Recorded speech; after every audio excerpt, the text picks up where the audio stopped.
Well, joining me now to share his legal perspective on the clampdown of protesters demanding the release of IPOP leader Nnamdi Kanu is Adeboro Adamson. He is a senior advocate of Nigeria. We're also expected to be joined later from our Lagos studio by Oladotun Hassan, the National Coordinator, Coalition of Southern Groups of Human Rights Activists. But thank you so much, Senior Advocate, for being here. It's my pleasure. Thank you. You know, I believe you're abreast of what has happened today. Protesters, the response from the police was tear gas.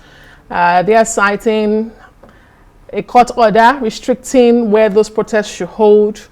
But my question to you then would be the response of the police. Some protesters are even alleging that beyond tear gas, there were live bullets that were used, but we're yet to hear from the police on that. Our correspondent was also on ground who mentioned those allegations by the protesters. As a legal practitioner, what do you make of these developments today? I mean, was the police action today lawful or was it an overreach? I'll start by saying that first, I was not there. I was in my office watching television to monitor the developments. That is the background. Yes. First of all, the question we ask ourselves is, do Nigerians have the right to protest? Yes. And that's a good question. So let's start from there. Do Nigerians have the right to protest? Yes, and I answer that in affirmative. That, first of all, by virtue of Section 39 of the 1999 Constitution, we have freedom of expression. By Section 40, freedom of assembly. Freedom of assembly. And invariably, that will counterpart to freedom of protest. And this position has been validated by the appeal courts, or the courts, the apex courts. To that extent, Nigerians have the right to protest, but it is not absolute. Your right to protest must be peaceful. You must stage a peaceful protest. Then apart from that, you must do whatever you are doing within the parameters allowed by the law. Now come to what is happening now, or what happened today. The police have come out to say, look, we are armed with court order directing the protesters to resist their protest to part of Abuja, excluding some parts. And they specifically mentioned the First Headquarters, the Court of Appeal complex, the Presidential complex, up to the Shagari. The 3-arm zone. 3-arm zone. So that is, well, you ask yourself, I'm sure that should have been by ex parte order. It is an which was gotten on Friday. Yes. Was it served? Were people aware? Were they aware of that order? But police again have debunked that position. That look, they are aware that they had a conference on Saturday telling the protesters not to go to certain areas in Abuja, that they can protest wherever they want, outside those areas resisted. Now, once that has been told, why should you deliberately violate it? Okay, so I have so many questions from what you have said, Senior Advocate of Nigeria.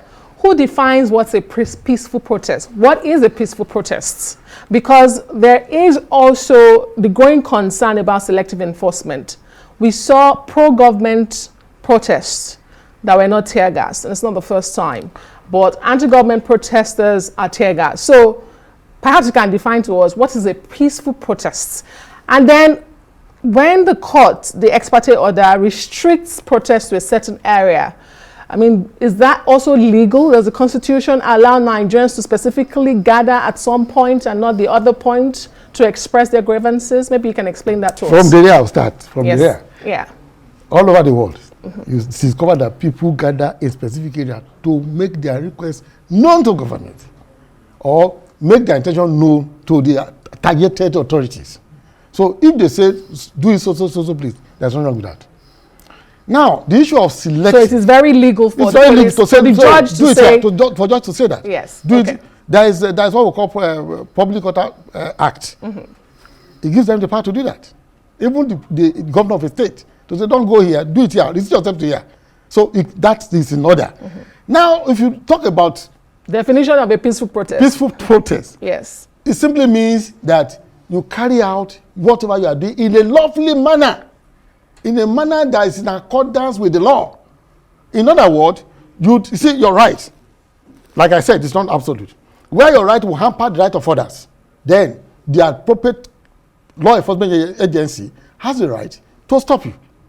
So if 5 of you, for instance, are protesting that will affect thousands of people, you don't expect. So that's not a peaceful protest. No. When you say affects thousands, in what way? That we gather and protest. If you gather and protest, at what point does it not become peaceful anymore? Is what I'm trying to ask you. When it becomes violent, when it becomes to disturb order, the public peace, when it becomes to be a nuisance to your neighbors. So at that point, it is outside what is prescribed by law. Now, again, I don't know, with reference to the issue at stake. Yes. Is there a need for protest at this stage? My answer to that is no. Okay, we'll come back to that to get why you say no. Because, I mean, the allegation is that if it has lingered this long and we've seen a comparison of cases handled elsewhere, then it raises question about the judicial process. But hold that thought. I'm told that Oladotun Hassan, also a legal practitioner and the national coordinator of the Coalition of Southern Groups and Human Rights Activists, is now joining us from Lagos. Thank you so much for joining us tonight on Newsnight. Yeah, it's a pleasure to be on your program. Thank you very much. Yes, your coalition has issued a statement, and some of the things you have said is why we have brought you here to explain. You say that today's protest was a decoy to set the nation ablaze. And can you tell us on what specific intelligence or evidence are you basing that on? Well, basically, we have to look at the dramatic personnel of the entire protest. This is a politically intended protest to destabilize the country. This protest is against the judiciary, and I'm very much disappointed seeing Mr. Roy Ajioko, who is the lawyer to Nnamdi Kanu, at that same rally. Is a prejudice. As a lawyer, you are not intended to equally raise such intentions against a sitting court that is ongoing in a matter. And specifically, we have to go down to memory lane. Who is this person that is undergoing criminal prosecution? That is Mazi Nnamdi Kanu. He has a record, criminal record that showed how people were massacred upon his instructions, and several other carnage that were carried out by the IPOB and the ESN. Now, Sowore had gone far and wide to destabilize this country. He found solace in the Ohese Ndigbo and some other Igbo group trying to use and play the ethnic card, having lost validation of some of his antics. Now going further to using the Nnamdi Kanu as a decoy is a total destabilization. Looking at the entire protest today, validate our fears, which is Atiku Abubakar equally solidarized. It shows that these are the hands of Esau that are really against the state, and Nigerian state cannot afford another civil war. What has just happened today is just a total plot that was premeditated, that was well orchestrated and well funded. And you can see from the foregoing circumstances, Sowore himself was aware there was a court order. They violated every inch of that court order. And does that mean a presidential candidate of another political party who is just an opposition also had one or two issues that he is also promoting, which is anti-democracy? And for us, as the coalition of Southern groups, we sat and we looked at the entire scenario. If these protests were geared towards something that has to do with our democracy, we will all rally around. Democracy is for all of us. But this is not a protest. This is a plot to cause war. And we have seen every ingredient of it, that it is a means to mislead the Igbo people. The Igbo people are our friends. We don't have enemy in the Igbo people. but nobody should use them as a cannon fodder to mislead them into what they have no intentions to be part of. Senior advocate, back into this conversation. Mr. Hassan, let me just ask you, if you have so much evidence, concrete evidence, as you say, would you be pushing this further, other than this press statement to say this was a decoy to set the nation ablaze? What are you going to be doing with your evidence? Yes.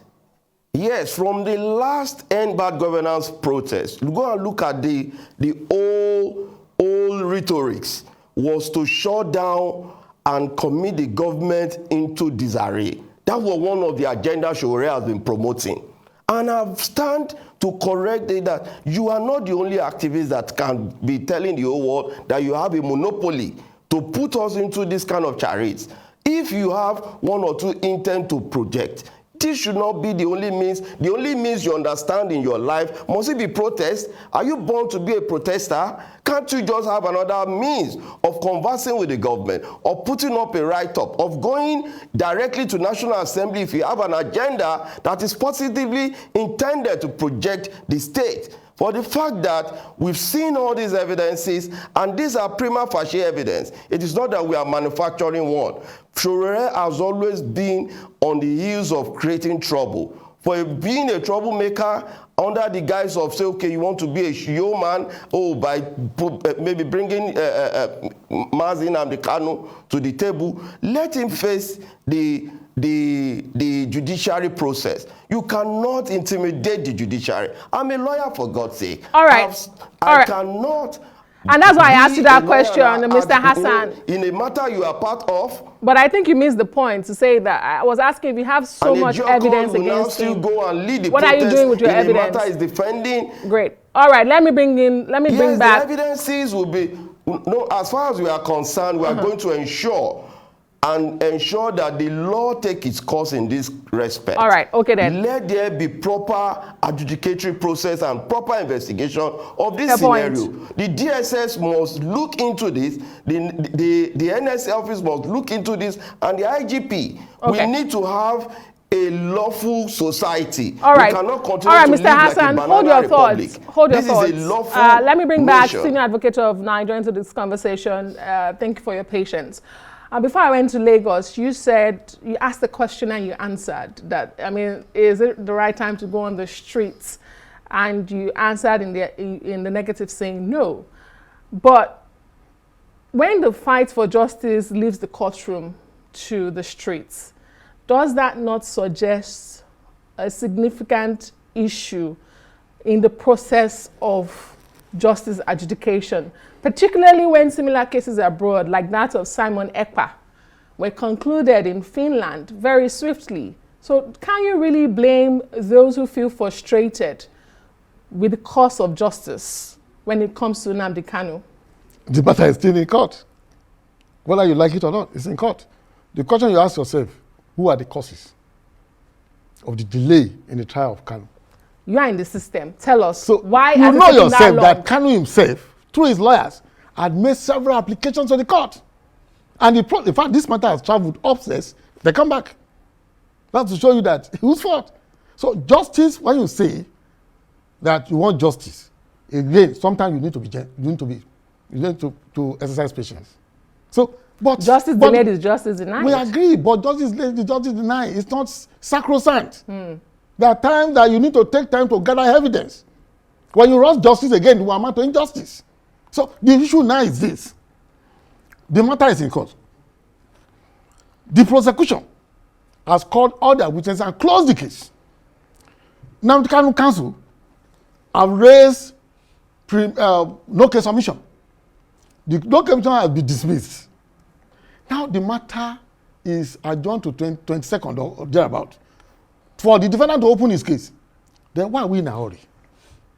Why are you not eager to bring your witness, defend yourself if you are sure of what you are doing? Allow the court to at least exhaust the entire gamut of the time and allow the court to do justice. So upon the conclusion of the case, you still have the right of appeal. The court of appeal, High Court, Federal High Court judge is one that will preside over your matter. But court of appeal is 3. Now, if you allege tribalism, oh, the man there is a Yoruba man, is an Hausa man, I will not get justice. Okay, let's agree. But you have a right of appeal to the Court of Appeal. The Court of Appeal will comprise 3 persons. So, they may not be Hausa as a whole or whatever. Now, at the end of the day, you have complete composition. Now, these people, if the High Court is in error, they may likely correct that error.